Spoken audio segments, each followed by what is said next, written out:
so good to see you. It's been a long time. Yeah, like 5 minutes since I saw you at home. I have to say I'm a little biased with my guest today because it's probably my favorite person in the world. And yes, we have had ups and downs, and you'll know why this would be relevant. But this is my husband, Russ Fletcher. So I hold that name with a lot of pride and excitement because I am a Fletcher. But also would like to have you introduce yourself. Hi, I'm Russ.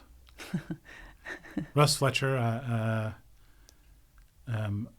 Years ago when John Kennedy went to Europe, he was the first president to tour Europe after World War II. And he gave the famous all free men everywhere, citizens of Berlin. It was a world-shaking trip. And after the trip was over, he said, "I will forever be known as the man who accompanied Jackie Kennedy to Europe." And so that's my calling in life. I'm the man who's following and accompanying you through your journey in life. Thanks. At least today, anyway. At least today. But tell me more about yourself. What would you like to know? I know everything about you, kind of, but I think my audience might not know much about you. I'm the CEO of a company called Singular here in Utah. We've been there almost 7 years. I've been a business consultant and a technology consultant for the better part of my career. I am an efficiency expert, having taught my methodologies at such disparate places as Harvard University and the White House Office of Technology and university campuses. And I think the job that I've held that I'm proudest of and is the most challenging is father and parent of 10. 8 sons. 8 sons. Which is a heavy load, especially to the father. Well, you do one thing and do it well. So we had 8 sons in a row and then diversify your portfolio. You got the 2 girls at the end. 2 girls at the end. So today, I almost feel like I need to, how much do you charge an hour? I mean, I know that your fees are pretty... Now that we're going there. Yeah. But today I wanted to have my audience think about the new year. Now, 2020 was a mess, but we don't know if 2021 is going to be any better. It would be different, but it might be more difficult. Life gets very complicated, and the world is now united in some things and very polarized in other things. And on the third week, we'll talk about world issues. But today I wanted to talk about awareness of self and how that single thing can help you through a new year, through unknown territory. And I know you've done that many times. Just having your first child was a hard enough thing, but there are so many things you've done. But when you think about it, everything starts with self. It's a progression, right? Leadership of self, leadership of team, leadership of organization, leadership of the world. If you can't lead yourself, what makes you think you're capable of leading anything else? Right. And so when you start with, all right, people do New Year's resolutions. They think about, it's a new year, right? The calendar has flipped over. That must mean I'm somehow better at making goals and keeping them than I was just yesterday. And we get it. It's an artificial construct that we use because it's the new year. And the reality is a year is probably too long. People who set year goals or 5-year goals or 10-year goals, life happens. Right. So the first thing that when people talk about goal setting is I say there's a difference between a wish, a plan, an objective, a goal, and an activity. And, you could say, man, I wish I could play the piano. That's a wish. Everybody can play the piano. Everybody that has access to a piano can learn to play the piano. If you have any desire and any discipline at all, you can just play the piano. Mm-hmm. But when you just say, man, I wish I could play the piano, what they really are saying is, I don't want to do any of the work. Yeah. I wish I had the skill that other people have that enable them to play the piano without having to put in the years of practice and the hours of scales and all the, slogging through fingering and learning how to do all the various notes, et cetera. Mm-hmm. They just wish they could snap their fingers and play the piano. Right. Wishes, dreams, strategic objectives, all of those are longer term. And when you sit down and people say, well, let's make a New Year's resolution, nobody does that. Nobody makes a resolution. A resolution means I'm resolved to do this no matter what happens. Right. What they do is mostly they make a wish list. I wish I could lose 30 pounds. I wish I could run a marathon. I wish I could do this.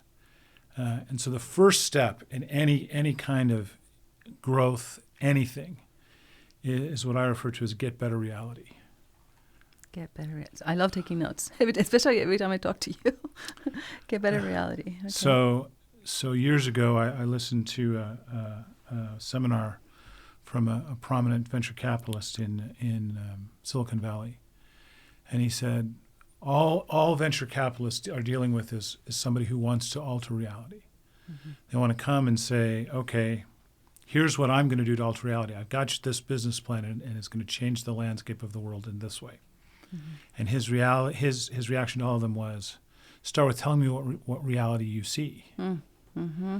Tell me what you think current reality is. What does it really mean to be in the world that you're trying to address? And then he would say, in order for us to fund you, you need to get better reality. In other words, you need to understand the world that you're in now better than you do.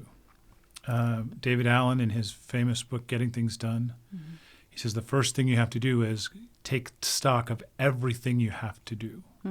Everything. Write it all down, no matter how long the list is. How many bills you have to pay, how many commitments you have. An inventory.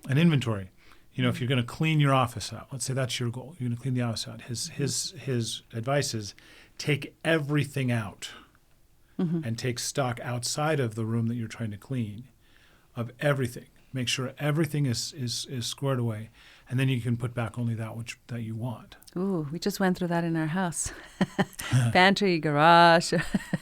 We did indeed, and we still have things to go through that we're not quite sure what to do with yet. We haven't figured out what part of our life those fit into. But getting better reality is the first step to addressing whatever change you want to make. Because if you are unaware of what your actual reality is, no plan that you make is going to be successful. I love it. That's why I thought awareness was such an important thing before we start any resolutions, any ideas or any survival things we might have to do this year. Where are we, and what things are good in our bag, and what things are pulling us down.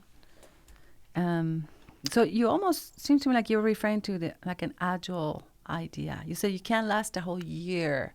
So tell me about Agile. I've gone to some of your trainings for free. Well, so I used to teach. The Agile methodology began its life as a software thought process, a software development process, and now we've applied it across all the spectrum of business performance and even personal performance. And the concept of the Agile methodology is nothing should be in very big pieces. They typically deal with what they call sprints, which by its very nature sends the message, not a marathon. Right. And what do we get done in this sprint? And a sprint is anywhere from a week to 4 weeks, and most people use 2. And in a family or personal construct, a week is a perfect amount of time because you can say, okay, Sunday to Sunday to Sunday to Sunday. What am I actually going to work on and focus on and accomplish in this week? And it's very neatly broken down into very small bites. Right. Everything about Agile says do small things well. Yeah, and I brought that up intentionally because that your ability to take a massive problem, like the time we moved from Utah to Maryland, and we had like a week to pack and a house to rent and 10 children to organize and we wasn't on our own budget, so we can just hire out. And we were choosing to drive so we can have our car. I mean, it was a messy thing that I couldn't have done it without the power that you have. I just think you have this gift of taking a massive mess and lining it up so it all doesn't seem as overwhelming as it should. Would you tell us about that moment was it 6 years ago, 8 years ago? Wow. We had little 9 years ago. babies. I mean, yeah. Rosie was only a few years old. So this is March of 2012, so 9 years ago this March. Yeah, and I wish that this podcast could also be always visual. And so I like to paint that visual with words, and you're very good at words of what we did to create that. No pressure. Now that I have to. You have those gifts. So one of the tenets that we practice in Agile is the concept of visual representations of work done. And a visual representation of work done can just be a Post-it note. It's my favorite visual representation of work done. Really, so it's really low tech. So just by what I mean by that is something you can literally see and interact with, Okay. and not just you, but anybody. So a Post-it note on a wall, as somebody walks by, they can see it. Yes. And they can stop and they can read it. I remember as a boy, my father was a scientist at Bell Laboratories, and he was working on circuit miniaturization. They were developing what eventually would become CPUs for computers. Was a PhD physicist. He was, is. 99 years old and still. He's still alive, 99 years yeah.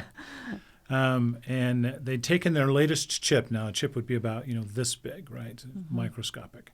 And they'd blown it up, and they'd put it on a poster up on the wall outside his office. It was beautiful. It looked like artwork. Right? It almost looked crystalline, right? What year would that? Do you think that would have been? 82, 83, somewhere around Last there. century. Thank you for that. And so I'd gone out to go to lunch with him at his office, and as we were coming out of his office, they were putting this up on the wall. Right. And then as we came back from his office, I noticed that someone had written on it. They'd circled something and they'd written on this what looked like a piece of artwork to me. Yeah. And I stopped him and I said, "Look at that, Dad. How rude is that? Somebody wrote on that." And he said, he smiled and he said, "That's not rude. That's the point. Oh. The reason we put that on the wall is so that people in their break can be sipping a cup of coffee and looking at the wall and going, that circuit's not going to work."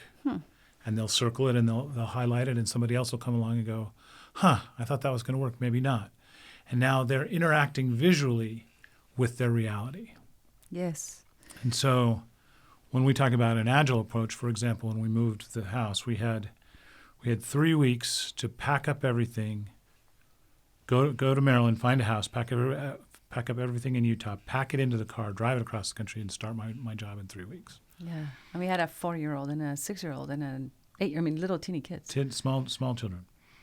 And so what we did with the kids is we took Post-it notes. We actually used 3x5 cards. Right. And we wrote down one thing that had to be done per card. Right. Of the 1,000 things we had to do. Just as many as we could think of. We just wrote as card after card after card. And we broke them into 3 categories. Things to prepare the house to leave it.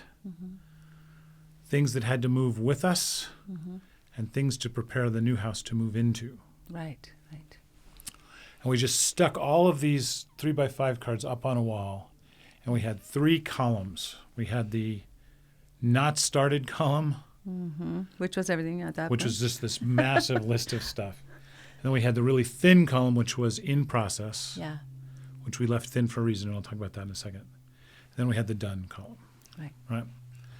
And the reason you have your in process column really thin is there's no value in starting. There's only value in finishing. And so if you start a million things and finish nothing, you've got nothing done. All you're doing is running the bases. Making a bigger mess. And never crossing home plate, right? You're just running around the bases. Yeah. And so we forced ourselves to say we're only going to limit ourselves to this very small visual area, big enough for one 3x5 card at a time. And then it became very easy. It's an overwhelming task, but it's not because it's all here. Right. Now it's just a whelming task. It's not overwhelming. It's just whelming. If that was a word. I was surprised how much the children contributed to that. Well, for me, the funniest thing was when people would come and say, "Can I help you? Yeah. You're moving. Do you need some help?" And we would say, "Why, yes, we do. Here's a wall full of stuff you could do. Which of these things do you think you could help with?" Yeah. And they would say, "Wow, I can pack the books in the library." And I would go, "Great." I would take that card, write their name on it, put it in process, and say, "Here's a box." Yes, that was very helpful. Yeah, instead of somebody just showing up, say, "Hey, if you ever need any help, let me know." Well, I do need help, as a matter of fact. Yeah. Here's everything I'm working on. What can you take on? I remember when my friend Mariah came by, and she's just a lovely, wonderful friend, and she had like 30 minutes or 15 minutes, but she wanted to just be there to help. I said, "Great." So she looked through all of it, and she said, "Oh, I can wrap pictures." Yep. And that was one of those things that by myself, I couldn't have done all of that. It was the multiplicity and the simplicity of it that really helped it. Now, how would you apply that to planning your year? Because that's really what we're thinking. How do you use this tool that is very low tech to planning your year and I like to plan 1 year, 5 years, 10 years kind of thing, but at least a year. Yeah, see, I always start with that's too far. Oh, I know, but you have to have a vision. If I don't know what I'm going to do in 10 years, why would I be going to college now, right? Right, so go back to the list. So list. there's a bigger thing. Yeah, I like your list. So the list is... A wish, a plan, an objective, a goal, and an activity? Right. So which of those things are we talking about? In the case of your 5-year plan, they may still be That's wishes. That's more of a wish, yeah. Right. But at least there's something out there that I'm aiming for. Otherwise, my road does not make any sense. That's right. So you need to have sort of the flag on the horizon. Yeah, I like that. That you're still trying to aim for. Mm-hmm. But most people stop at that. Yes. And it's That's so big they give up. Well, you know, I'm this year I'm going to become a world-class Pilates person. Nice. Only I'm not going to become a world-class. I hate Pilates. But I think Pilates is Greek for torture. I think that's what Pilates means. You're not much flexible, so... Yeah, when they say, now, first thing you do is reach out and touch your toes. Are you kidding me? What toes? So most people, when they sit down to make New Year's resolutions, as we call them, they're not thinking at all about what they're actually going to do. It just makes you feel better. Yeah. It's a sense of, I know I'm not as good as I could be, so I'm going to write down a whole bunch of stuff. Like, do you know what the number one month for gym attendance is? January? January. Do you know what the worst month for gym attendance is? February. I've been in the gym. I know exactly what you mean. By February, you know you can get into every class. Right, because by February, everybody's given up. Yeah. And by March, you know, you sort of have the people who've decided they're going to try to make a habit out of this. And that's what everybody's goals are that way. I'm going to get up every day at 5 o'clock and, you know, study or meditate or pray or whatever. But they're extreme goals. You can't go from 0 to 20, you know. So even people who set year-long goals or wishes, I try to break it all the way down. Let's shorten it as much as possible to something that's tangibly deliverable. Mm-hmm. So, for example, I don't like the goal, I'm going to lose 10 pounds. Yeah. Or 15 pounds or even 30 pounds. Even though that's measurable, it fits the SMART goal, you know, the idea. Yeah. Why do I want to lose the weight? What's the actual purpose? What am I driving toward? What's the objective? So motivation has to do with it. It's not motivation, but realistic, purpose. Practical purpose for why I'm doing what I'm doing. Because if I can't really come up with that, I'm going to be hard-pressed to have the motivation to go through with it the next day at 5 o'clock in the morning. Yes. When I was in college, I was a rower. And the Charles River? Charles River in Boston. And you know, in the fall with the leaves beautiful, it's just gorgeous, picturesque, and you're doing such an Ivy League thing. You're rowing down the river, and you can see Harvard. And so preppy. It's very preppy. and that's all well and good, and it's beautiful, and that's how they suck you in. Yeah. And then it gets to be sort of mid-fall, late fall. And you get up, and it's dark. Oh. And you go over and Boston is cold. We go over to the boathouse and chip the ice off the oars. Yeah. And you get in the boat, and you can't wear gloves because you can't feel the oar, and you're in the water, and you're this far from the icy water, and you're going, couple of inches. Why am I doing this? And if you don't have that. Yeah, then why? Oh, yes, I want to row in the head of the Charles Regatta. It's a world-class regatta, and if our boat can qualify, I have a chance to have a once-in-a-lifetime experience that only a handful of people ever get to enjoy. That's why I'm doing this. That's why I'm chipping the ice off the oars. That's why I'm running 3 miles every night. That's why I'm enduring through this bitter cold morning, because I want to row in the head of the Charles Regatta, and if I get my boat to qualify, I get to do it. Wow. That becomes a strategic objective. Now I'm going to break that down. What do I have to do in this 2-week period? What do I have to do in this 2-week period? What are the milestones I have to achieve? And it's not just, in the case of the rowing, it's not just how fast are we going. Yeah. And so everything gets broken down into, eventually, what am I going to do today? It goes to the action, which is what is in the activity, right?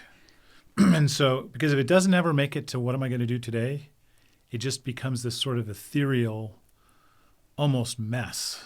Just a mental exercise to make you feel better. Or worse, right? No results. Because then people will look back and go, yeah, once again, my goal, I just pull out last year's goals. I failed again. Yeah. What was the joke? The guy says, my dad likes to help me set goals because he likes seeing me fail. And he says, I think I'll take the SAT again this year. It's just for Made fun. my dad really happy. That's funny. So I'm all about practical. Yeah. I see no value in planning things you know you're never going to actually do. It's okay to have them on your dream board, but if you're not ever going to really work toward that dream, John Lennon said famously, "Life is what happens while we're making other plans." Oh, I like that. And I believe that. You started the podcast by talking about the year that we've had with the COVID crisis and everything else that's happened. Mm-hmm. And I have a different take on all that, I think, than most people. I want to hear it. You just survived COVID too, which is incredible. I did have the COVID experience. I'm a first-hand survivor of the COVID illness. Don't get it. That's my advice to people: is don't get it. Don't get it. So what?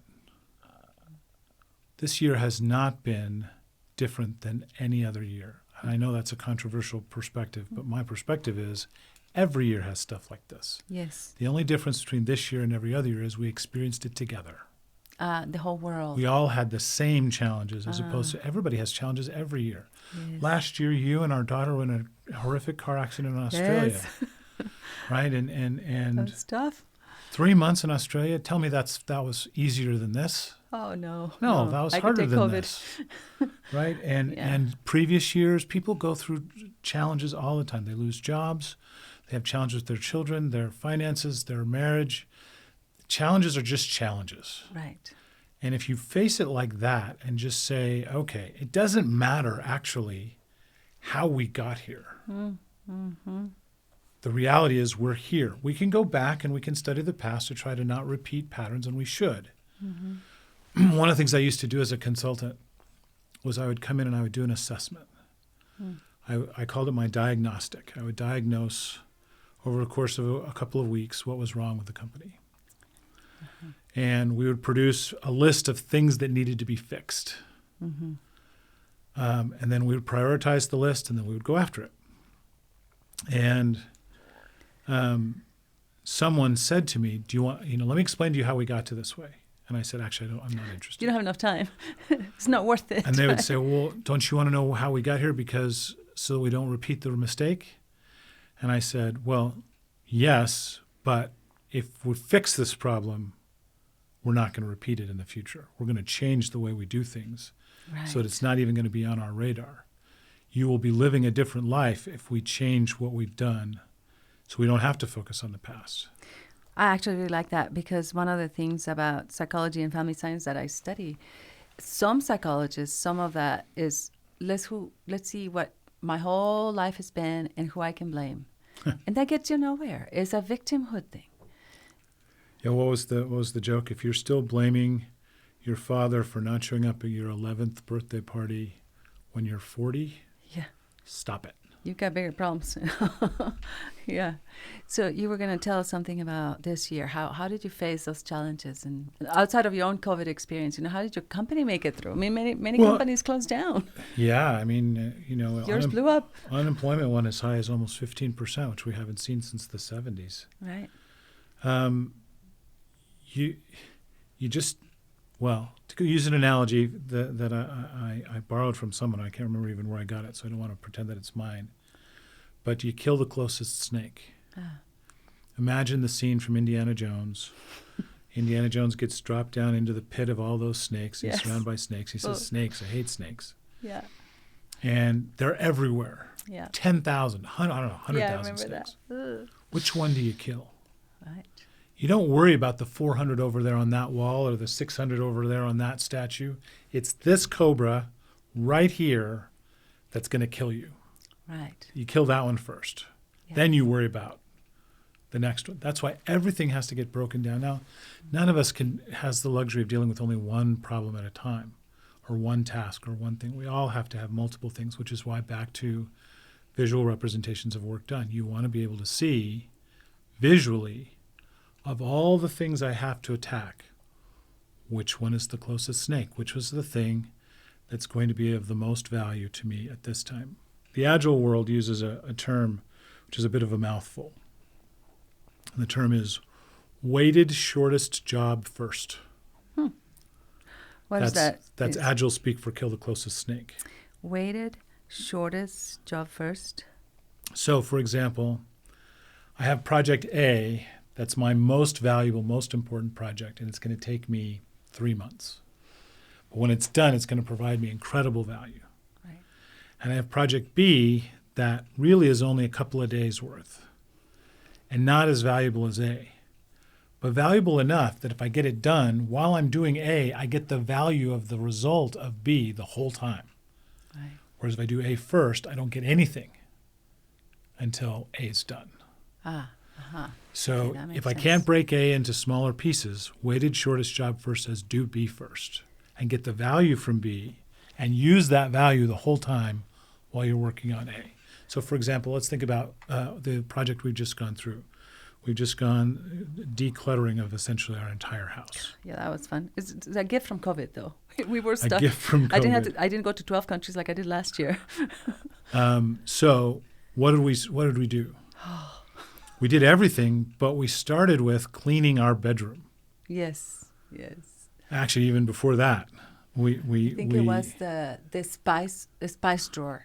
The spice drawer. That's probably it. The spice drawer. And I know my friend Roxanne just did that. And the spice drawer was one of those things. It was just. But what does it give you? It gives you one cleaned, organized, structured thing done that you now can use while you're doing everything else. Yes. And then you have something else. It was on the pantry, I think was the next thing. We emptied everything out of the pantry. The coat closet because it was a little smaller. The coat closet, Oh, et cetera, the et cetera. pantry was bad. But imagine now, look back on that now. We've had that pantry in a working, clean, exciting environment for months. Yes, 20 people at my house every week at least, and constantly putting and buying and selling. I mean, selling, not selling, just eating. Yeah, but that's just our kids. Yeah, right. That's just our children. COVID friendly. And then the garage, now that I never could have started with the garage, but because I got the spice drawer experience, there was just one dining room table worth of spices, I was able to do what you were saying about that book. Take everything out, see what you have, and see which things you don't even want. It was just gifts that were given to somebody of some random spice I never use. There's an author named Don Aslett who wrote a book called How to Conquer Clutter. Oh, I like Don. I read his book. And one of the things he says is when you're cleaning a room, take 3 buckets with you. Mm-hmm. In the first bucket, take things that are in the room that don't go there, that you know where they go. Mm-hmm. Put those in the first bucket. In the second bucket, things that don't go in the room where you are and you don't know where they go. Put them in the second bucket. And the third bucket is just trash. Right? He says, take the first bucket and put it away. You know where those things go. Put them where they go. Right. That's easy enough. It's an action. Easy enough. The third bucket is trash. That's easy. Throw it away. What do you do with the second bucket? His advice is close it up and seal it. Because you don't know where that stuff goes. It doesn't have a home. Right. Close it up and seal it. Put it on the closet shelf and leave it there for 3 weeks. If in 3 weeks you can't remember what's in it, give it away without ever opening it up. Right? Because you don't know where it goes. Yeah. You can't remember what's in it, so it can't be that important. Right. It's just stuff. Right. We all do that. We have stuff on our lists. Mm-hmm. And so what ends up happening is the to-do list is an incredibly powerful thing. Mm-hmm. It's a personal representation of work that needs to be done. Right. And Hiram Smith of Franklin Covey fame used to say, what happens when you end up doing something that's not on your to-do list? What do you do? You write it down. You go to the bottom of the list, you write it down, and you cross it off. I've done that many times. Because you want that endorphin rush, right? Yeah. I'll be able to say, I did this, and cross it off. So why do people do that? They want the endorphin rush, right? They want to be able to say, I got this, and that feeling of I did it. Yeah. What happened to the other 30 things on the list they didn't do? They were important, but I guess. Not so important. But I called Jim about tennis. Cross it off. And so what we want to be able to say is, I believe one of the most important skills to attain that very few people get really good at is the skill of prioritization. Mm-hmm. Mm-hmm. When I went to MIT, one of the things they told us in freshman orientation is that at MIT they pride themselves on giving you more work than you can do. Yes. They don't want to give you just enough work to do. I actually told that story on my first episode ever because it's an interesting idea. Well, and their point is that's life. Yeah. The world you live in is always more work than you can possibly do. Right. And if you believe that at some point you're going to catch up, you're trafficking in self-delusion Or depressed. or depressed. So if you're gonna try to do all that you need to do, you have to learn how to do weighted shortest job first, how to prioritize. What am I really going to work on now that's going to add value? What the phrase I use at work with my team is, what's the highest and best use of my time in this moment? Is that good, better, best kind of idea? It's not even that. It's just this moment. What is the thing that I should be doing? And maybe in this moment, it's watch TV with my son. Right. People think of good, better, best. They're always thinking about, well, I should be adding value. I should be doing something productive. So just being present and figuring out what that is.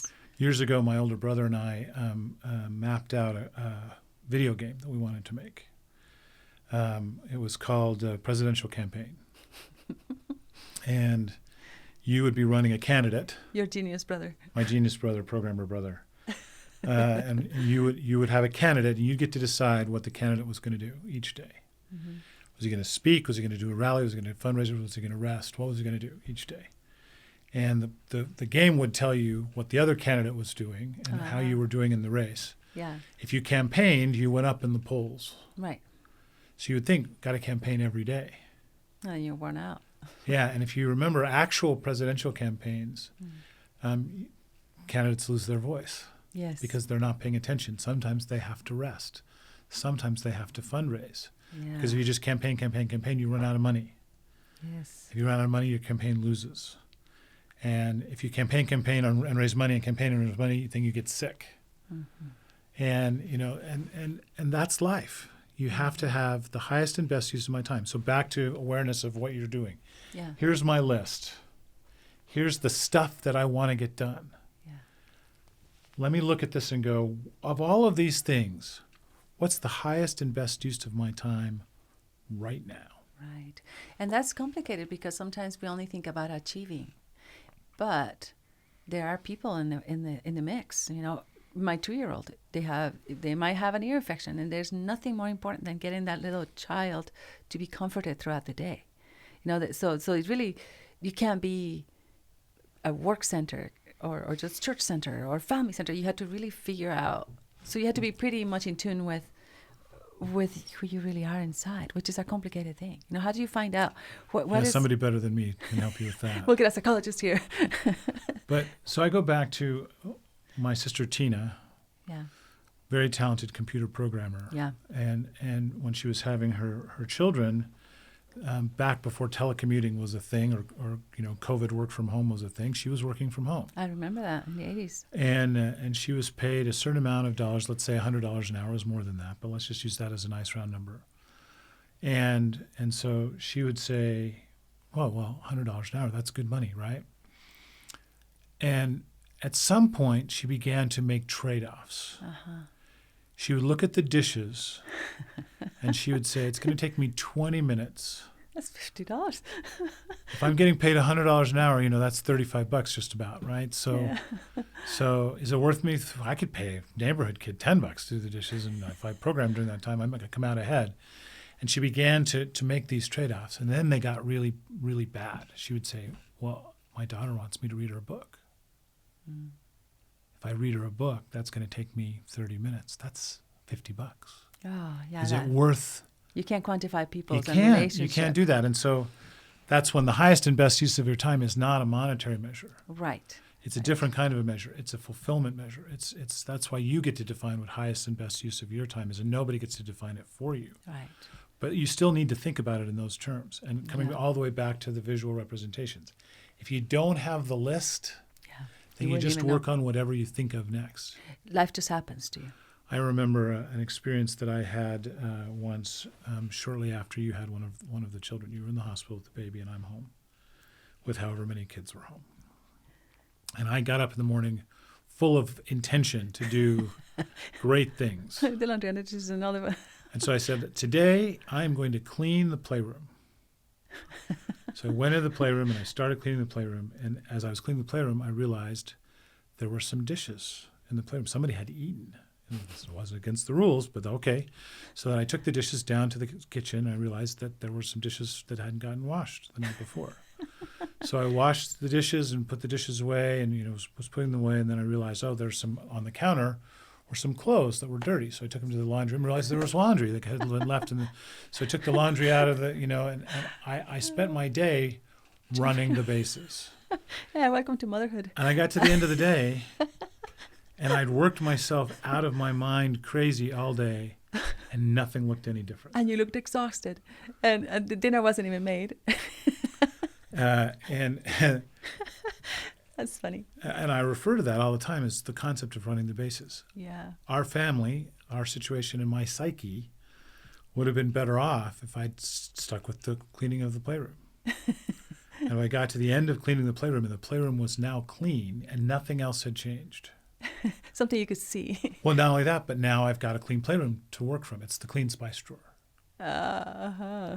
And then what's the next highest and best use of my time? Yeah. And maybe, to your point, a kid with an ear infection, and they just need to be snuggled, and that's the best use Or of the my time. 2-year-old that is getting into the Vaseline. Remember, Scotty had that beautiful gift of grabbing the peanut butter and painting his car, Painted his entire bed with peanut butter. That was entertaining. taking the jelly and just smothering all over the rocking chair. It's just the parenting equivalent of tar and feathering.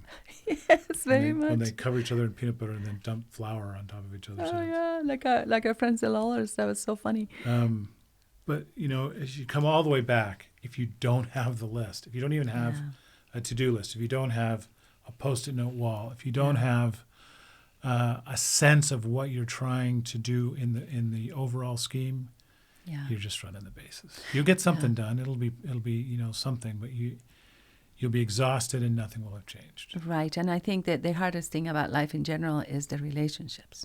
It's not just about you. You're not just a person in an island.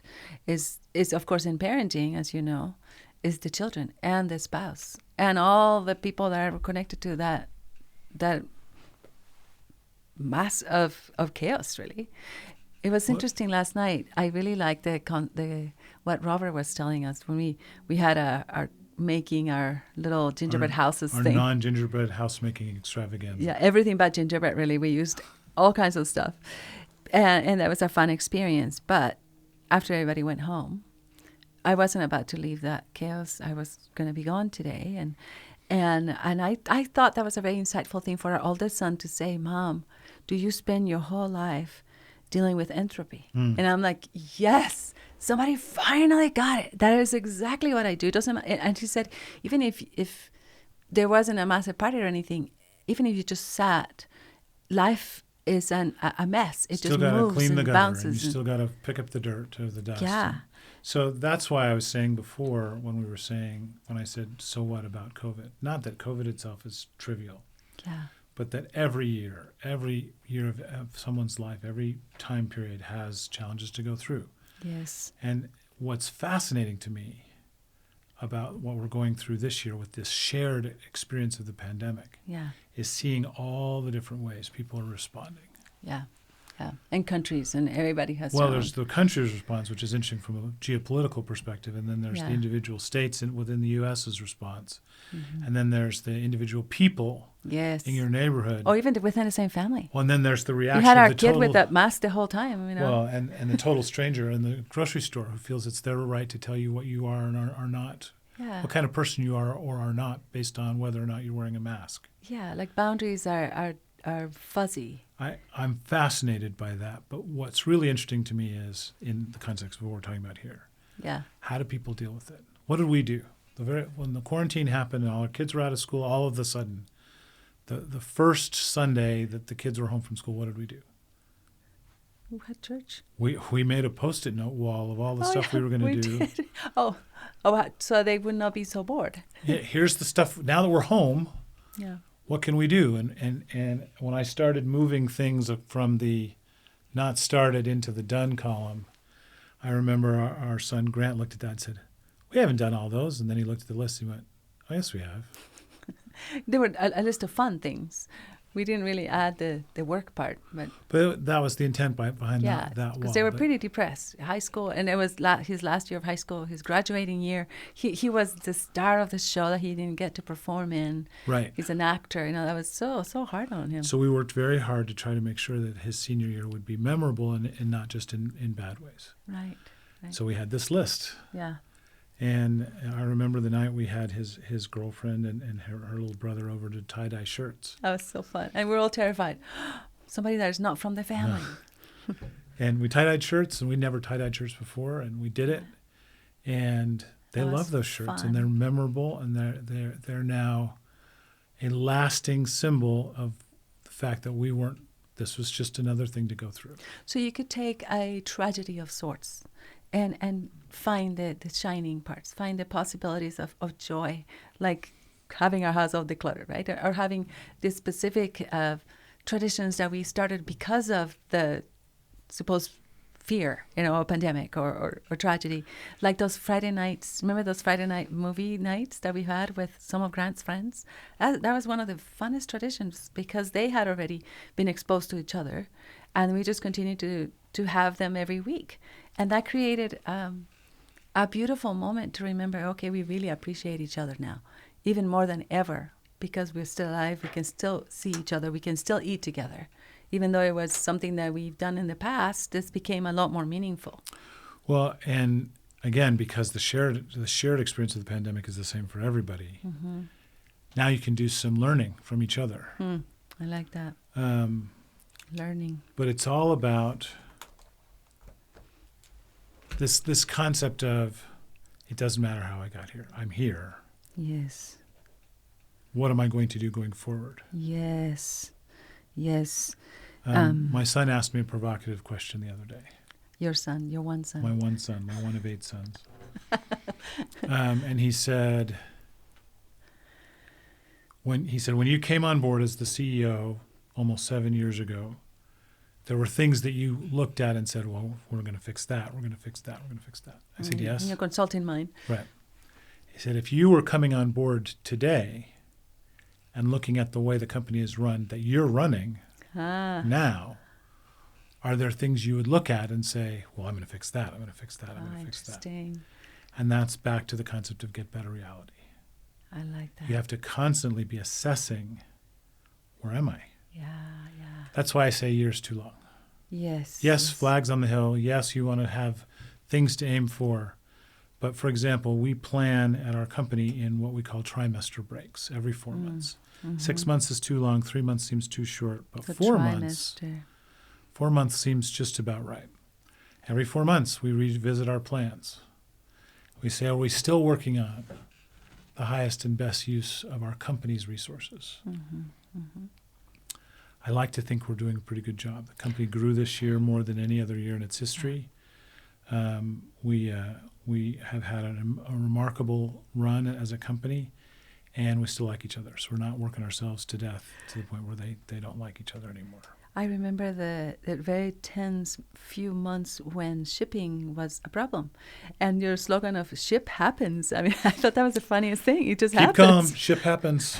It does. And there was a whole lot of products and a whole lot of people there wondering where their stuff was. But it was a world problem. It wasn't just your company. But still, people were frustrated because they wanted their stuff. You know that I think in movie quotes. Yes. In the movie The American President, there's a moment in which they're concerned about a story breaking to the press, and the president his whole advisors come into his personal bedroom, and they're like all up in arms, and one of them says, "I think the important thing in this instance is to not appear to be panicking." To which the president replies, "That's funny, because I think the most important thing is to not panic." It's not just a show. It's not about appearing to not panic.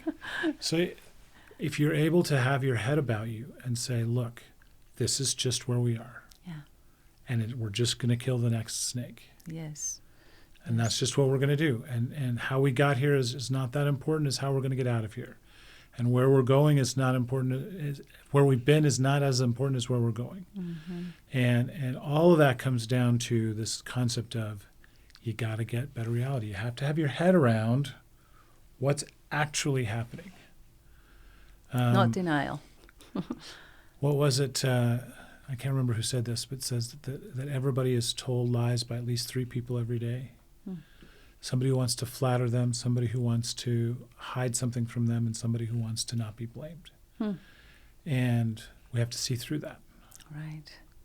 That's a tough one, running a company too and running a family. So I am so grateful for your time, and I know you have another thing to do. And I'm so excited that this happened, that you could have an hour. I mean, that's not something we get to do in the middle of the day very often. So I appreciate it. And I just wanted to just say, I don't want to be emotional, but it's been interesting for the last 33 years tomorrow. 33 years 33 tomorrow. years, how we've learned from each other in very different ways. And I think it could be a Russ and Deborah thing, but it could also be a male-female thing. You know, I study psychology and family science, as you know, because you mostly pediatrician. I just think how the male brain has its power to focus. And you keep telling me that through the last 33 years, you know, just focus, just like clean the playroom kind of thing, you know.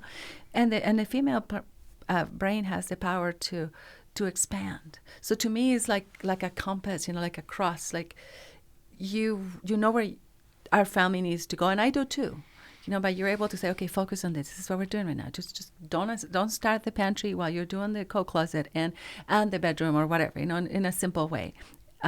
This is what we're doing. We just focus on this little thing right now. But then, and the female, if we can just understand each other's brains and how they function, I would say the male brain is beautifully organized like a waffle, right? I mean, that sounds funny, but that's actual textbook stuff. Men are like waffles. Men are like waffles. But women are like spaghetti, right? So here's the thing that's funny, that we try to fight against each other. Like, no, women are more powerful, men are more powerful. It's like, that's silly. We just complement each other.